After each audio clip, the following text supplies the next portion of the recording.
की या राजमार्गावरून इथपर्यंत आल्याच्या नंतर या पायरीपर्यंत फक्त महाराज आला, या पायरीपर्यंत इथे आल्याच्या नंतर इतका मोठा परिणाम झाला ना की या पायरीच्या आधीच काही अंतरावर तो एक क्षण डोळ्यासमोर असा तयार झाला की आई जिजाऊ शिवबाकडे बघत होत्या आणि त्यांच्या मनामध्ये असं भरून आलं, इतका आनंद होता की शहाजी राजांचं स्वप्न पूर्ण केलं होतं शिवबाबाने, माझं स्वप्न पूर्ण केलं होतं, अख्ख्या रयतेचं स्वप्न पूर्ण केलं होतं.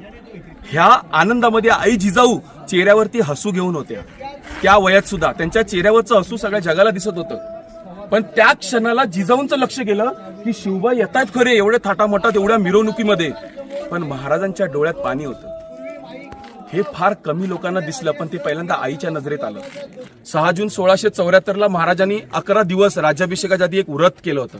या व्रताबद्दल जाणून घ्या, म्हणजे सांगणं थोडक्यात खूप गरजेचं आहे. पण पहिल्या पायरीवर जेव्हा पाऊल ठेवलं तेव्हा त्यांना आठवलं की पुरंदरच्या लढाईमध्ये तुम्हाला फार कमी लोकांना माहिती असेल की स्वराज्यामध्ये असे 2 मावळे झाले, 2 मावळे असे झाले, फक्त आपल्याला इतिहास माहित नाही.